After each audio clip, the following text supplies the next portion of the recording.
All right. Episode 12, Adventures in the Elements. So this is another episode where we get to learn a little bit more about magic and how someone who doesn't have a magic bile sac is able to conjure up more spells. Before we get too deep into that, Brock, your general impressions of the episode? This weirdly, and reset the ticker. It's been a while since I've mentioned Soul Eater. By the way, nice! He's wearing it! This instantly, I don't know why, this reminded me of there's a part in the second season where I can't remember why they have to go there. But the people got sent into a thing that is winterized that like time accelerates faster when you go into it. And they have to get out, and it's where they have the first big fight where they fight that weird ass old mosquito dude and make their way back out. I can't even think of it. But my general thoughts are, as we started this show, I knew next to nothing about it. One thing that I heard about it through osmosis, because I do RWBY reviews with two big fans of the show that let hints of stuff slip without names. And because I have Facebook and Twitter, I have a good feeling of something I know that's going to happen later on. We'll and this hints at it. This hints at it. I didn't want to draw attention to that yet because we'll cross that bridge when we get there. But yeah, I was kind of messaging Misal off camera and basically saying, "Oh, yeah, I remember that from this episode too." Yeah. Well, yeah. And it's just one of those things where it's like, if you were around at all, when I was with a group of friends that liked the show, I was like, so I know a thing happens or is rumored to or hope to happen between two people. I just had to narrow down who I thought those two people were. And I have narrowed it down. Yep. Speaking of which, I might as well ask Misal, do you remember when you originally saw this episode? Like, did those flags start to raise? Oh god. A little, like, subtle, but I think, like, I kind of watched it, like, like, oh, this is a cute, kind of how Brock is watching, and then that episode happened. That's where, like, the shit became more possible. And this is also, I'm saying this more because, again, it's always been they did the thing with the Buppa, and like it was at a time where I had no idea what names meant, so I didn't like internalize anything. But I'm like, that happens at some point, and I'm kind of just like, it's gonna be anyone. I'm pretty sure it's gonna be these two. Yeah. If I've been out of the whole thing and never heard anything about the show, I probably wouldn't have thought about this episode, or I would have thought, that'd be funny if that happened, and I would have made a joke, but like I wouldn't be really thinking about it. Yeah. I will hold my tongue until we actually get there. Yes. But I for right now, speaking in the moment, I like their friendship so far. I like that they're actually, instead of at each other's throats, they're at least trying to be more friendly. Yeah. Yes. They're being normal people, and they're not doing the regular, we have to absolutely hate each other, even though we've made some progress to realize that we don't need to be dicks. We're going to go back to being dicks, but be slightly better. So they're like, not decent terms, not to annoy each other. I also just like seeing Amity's siblings again because they're just a lot of fun. Yeah, they are. Edric is just He's just a little goofball. Yes. Lord. But once again, we have to talk about the B plot, which is again King's lust for power. And I love how this all stems from overhearing the words boot camp and Yes. getting overly excited. Yes, and how this somehow reminded me of, oh man, Nasal, there is not a, I don't believe there's a chance in hell you've heard of this movie, but Mike, what was the like horror movie called where the guy got like the spirits of got the spirits of his friends and injected them in the puppets? Was it Puppet Master? Or It am I might have- thinking that because of the Metallica song? No. What is that called? It might be Puppet Master. Okay. I don't know why I thought made me think of that originally, but like I believe the plot of that movie was that his friends died and he injected their spirits into little puppets that could like walk around. I have not seen that movie like since it was on TV in like the mid 90s when I was watching things I should not have been able to watch because of my cousins that are 16 years older than me and I was staying at their house. But yeah, it's the movie thought I'm just like, yeah, that's gonna go well. I love how that starts with Ida like doing something just random, trying to get her vegetables to cook themselves. Mm-hmm. Yeah, the most that's what I would do. Take it from a person that hates cooking, not because I don't think I can cook, because I am too damn hungry to have patience. I like that a lot. If only. I Yeah, can if relate. only. Yes.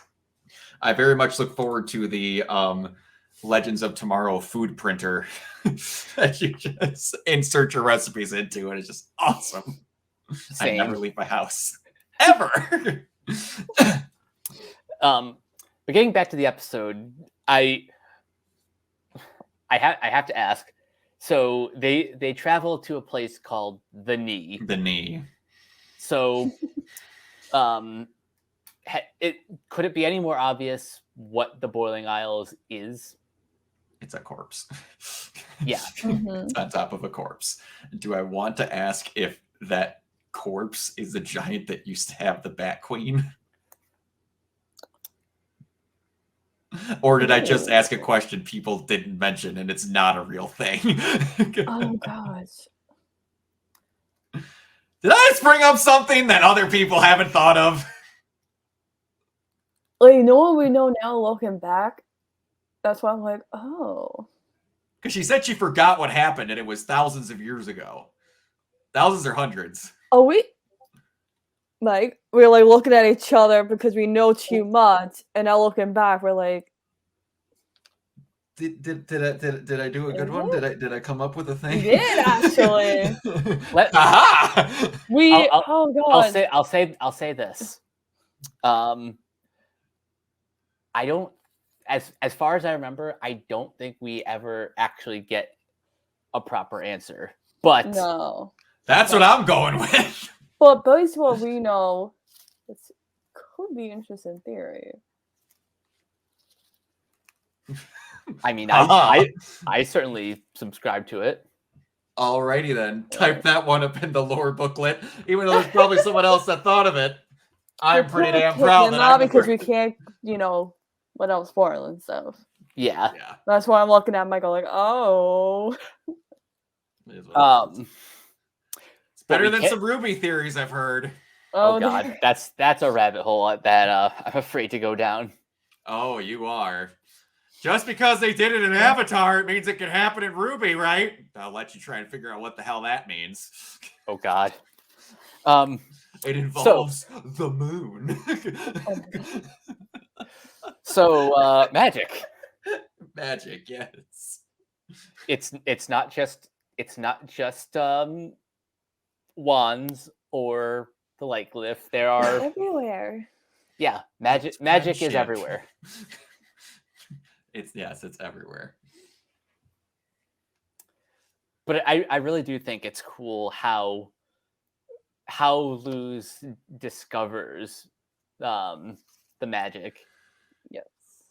And also, I think what's really fun about Ida in this episode is she's playing the part of like Yoda or Master Roshi or Mr. Miyagi, Mhm. the eccentric wise mentor who, in all truth, actually knows what the hell she's doing. Mm-hmm. Yes, that just doesn't tell them Yeah. in kind words. In other words, magic lesson: no be there. No be there. He was your teacher for how long, and you never corrected his broken English.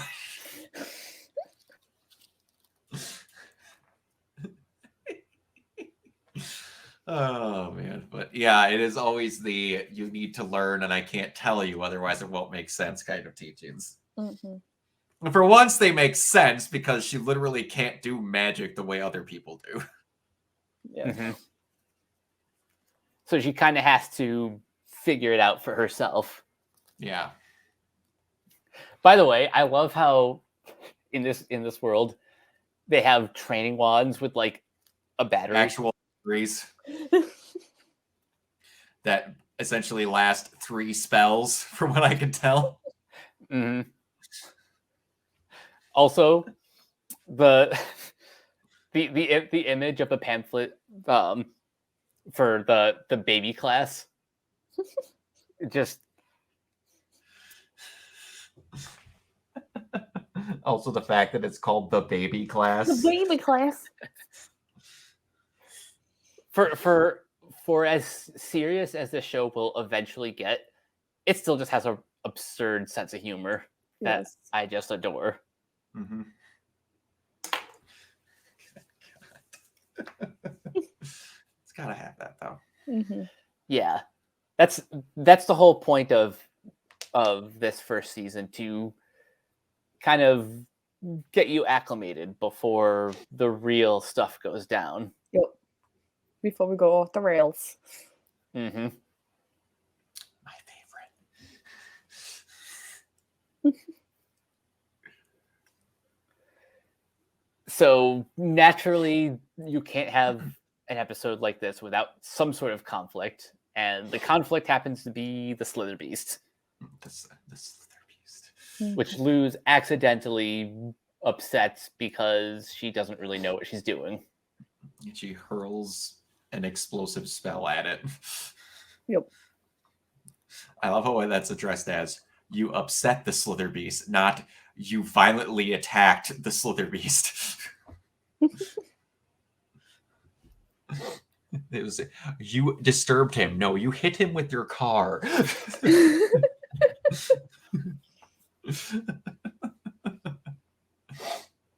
I was going to just get away while he was eating the twins. Oh, Ida's the best. Yay. But I do like how they actually defeat the thing. Mm-hmm. Yeah. It is nice.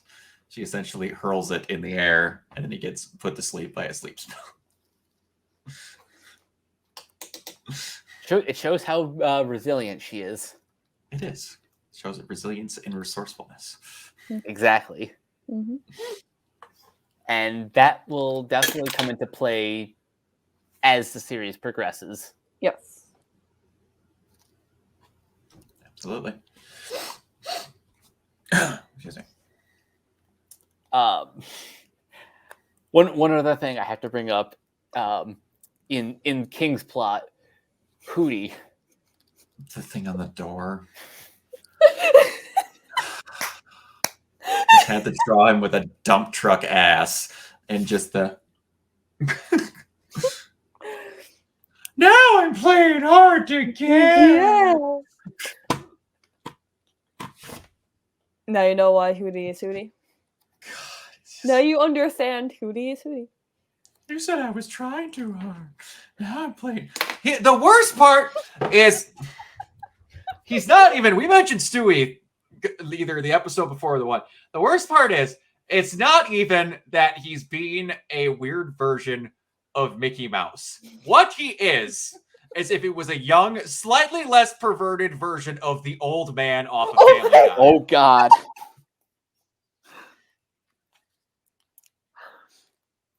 It hit me like a Mack truck now that I was rehearing his voice. He is essentially that guy doing a Mickey Mouse impersonation. I'm playing hard to get. Do you hear it now? I can't unhear it. Get out. Think about what you done. And I'm going to sit here and enjoy it because I know now all of you are going to imagine him talking to Lucid King as if they're Chris Griffin. Oh God. There's a It's exactly what it is, though. there's a future episode where Hootie's kind of the focal point that it's ruined now. And it's so much better since he gets the flirty background or just him going. I will be haunted by my actions forever.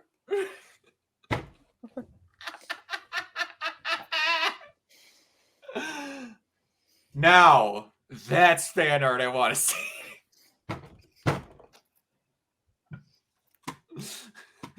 He needs to leave. Y'all, let's do the show and have the kooky guy be the commentator and then be mad when he makes the comments.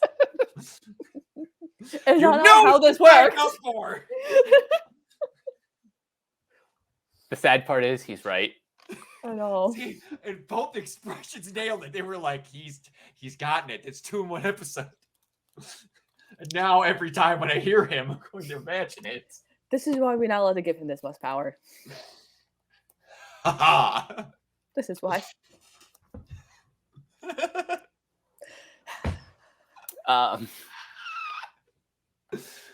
So as we're The winding fan art is manifesting in my head, and oh, let me tell you, it's fucking great.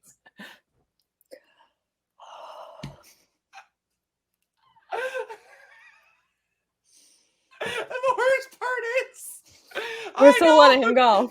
I know an artist who has done fan art for us before that would do this and probably think it's fucking hilarious. No, no, no, no, no. We're not having to repeat what happened in Ruby. No, don't you dare. you guys can explain that to me later, but We're not doing that crap.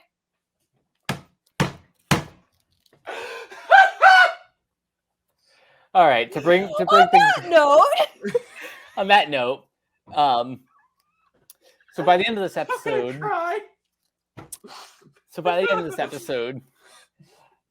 it's pretty clear now that Luce and Amity are like they're friends now. They're getting, They've been through some stuff. they're getting along okay. Keep it together, man. Keep it together. I just can't wait till this call ends because I know who I messaged. And they're gonna be like, "How did this come up?" I'm sweating. Whoo! Getting the vapors. All right, so Yeah, they're friends now. They might be more than that later. yep. Mhm. I'm trying so hard, but all of the fan art is just infuriating in my head, and I can't get rid of it. You need to go.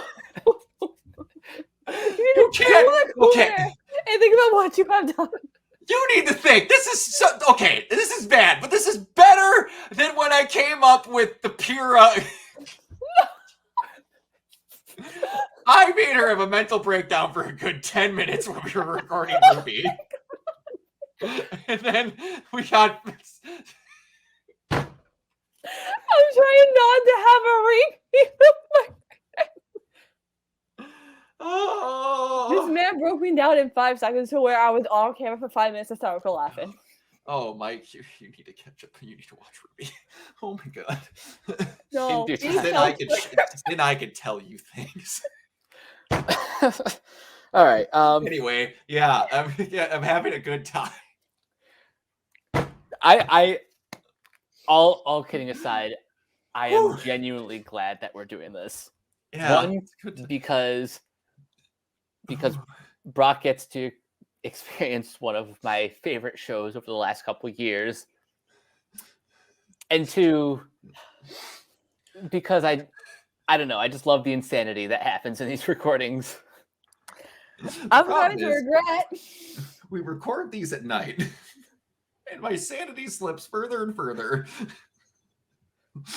And my brain never stops. The joy of having ADD and OCD, which is a powerful combo.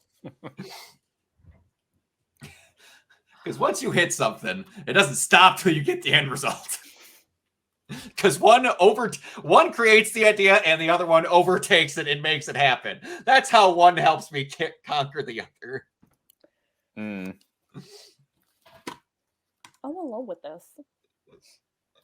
I am left alone to deal with this, man. Oh, you'll be left alone to deal with it when the next time we do this, I'm going to have fan art. I don't care if I got to pay her. If you feel bad for me, press the like on this video. So speaking next time, I will tease that the next episode, I believe, is Luce's first official day at Hexside. Oh. So that's all I'm gonna say for now, because She's probably messing this person to get this art done. No, I just remembered the name of the guy and I'm typing it into Google. All right. Nothing. Anyway. Before this gets too off the rails, Misao, where can everyone find you online? Before it gets too off the rails. Yeah, before. It already went on the Anyways, you can find me on Twitter, X wherever it's freaking called at the moment at Kiba028. And Brock? You can find me attempting to regain my sanity at the social media platform formerly known as Twitter, Twitch, and YouTube at Organoid0. See you later! And you guys can find me on various social media at Captain K42. You can check out my quick thoughts on letterboxd.com/K42. And you can follow Renegade Pop Culture on Facebook and that place at Ren Pop Culture. You can also find us on YouTube, on Podchaser. Subscribe to our Patreon at patreon.com/Renegade Pop Culture. Listen to all of our podcasts on Spotify, Apple Podcasts, basically wherever you listen. And last but not least, everything can be found at renegadepopculture.com. Need an escape? So do we. And until next time, bye! Bye!